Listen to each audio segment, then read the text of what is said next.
जी, आप सभी का सप्रोस अकेडमी में बहुत-बहुत स्वागत है। सुबह के 10:30 बज चुके हैं और हमारा जो ये 6th क्लास का जो पहला चैप्टर है 6th क्लास की पहली बुक अपनी ज़बान उसका पहला चैप्टर है मिट्टी का दिया। ये लिखा है अल्ताफ हुसैन हाली ने।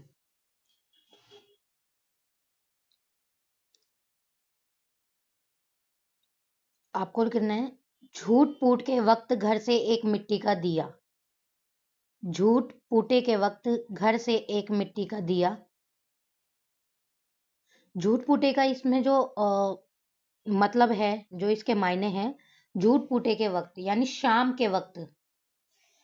के वक्त या सूरज डूबने के वक्त, झूठ पूटे के वक्त घर से एक मिट्टी का दिया एक बुढ़िया ने सरे राह लाके रोशन कर दिया।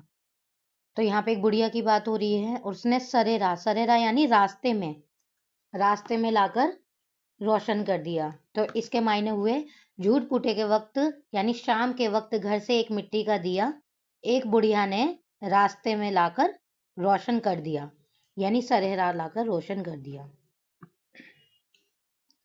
ताकि राहगीर और परदेसी कहीं ठोकर न खाएं। राहगीर और परदेसी, राहगीर होते हैं जो राह पे चलते हैं, राही जिसे कहते हैं हम, ठीक है। तो ताकि राहगीर और परदेसी कहीं ठोकर न खाएं, राह से आसान गुजर जाए हर एक छोटा बड़ा, यानी राह से आसान तरीके से आराम से रोशनी में जितने भी छोटे बड़े वहां से गुजर रहे हैं वो आराम से बिना किसी ठोकर के आराम से वहां से गुजर जाएं। तो हमारे तीसरे लाइन का मतलब है ताकि राहगीर और परदेसी,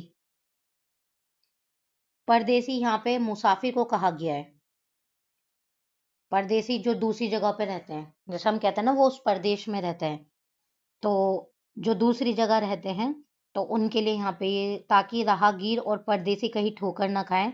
राहगीर जो राह में राही और परदेसी जो दूसरी जगह रहते हैं कहीं ठोकर ना खाएं। राह से आसा गुजर जाए हर एक छोटा बड़ा, राह से आसानी से लोग अपने रास्ते से गुजर जाएं। ये दिया बेहतर है उन झाड़ों से और फानूस से। तो यहाँ पे अल्ताफ हुसैन अली कहते हैं कि ये दिया बेहतर है उन झाड़ों से और फानूस से। यहाँ झाड़ों से मतलब है शीशे का बना हुआ, शीशे का एक बना हुआ एक किस्म का शीशे का जो क्षमादान होता है जिसके अंदर लौ जलती है, आग जलती है, एक तरीके की क्षमा जलती है। तो वो जो शीशे के अंदर वो जलती है, जो शीशे में ऊपर उसको कवर किया जाता है, उसको यहाँ पे बोला गया है झाड़, ठीक है।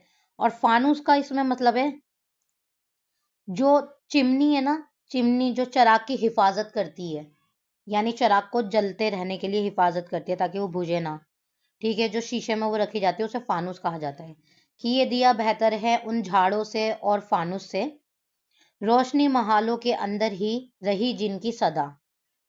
रोशनी महलों के अंदर ही रही जिनकी सदा।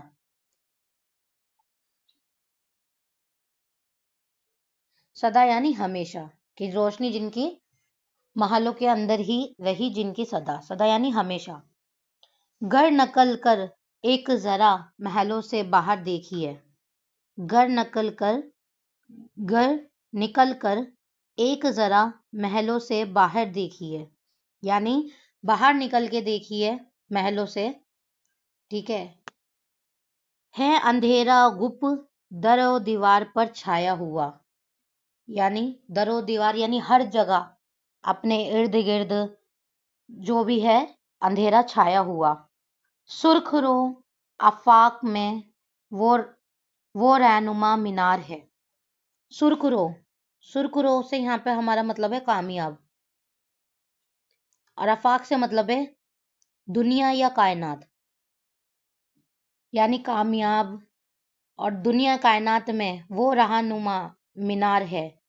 ये इसको बोला जाता है रहनुमा मीनार, वो रोशन जो समुद्र के बीच में जो एक मीनार खड़ी होती है, जो जहाजों जाने वाले जहाज और कश्तियों को जो इंडिकेशन देती है कि रास्ता इधर है, मतलब उनको रास्ता दिखाने के लिए मदद जो करती है, जो लाइट, एक्चुअल में उसे लाइट हाउस भी कहते हैं, ठीक है।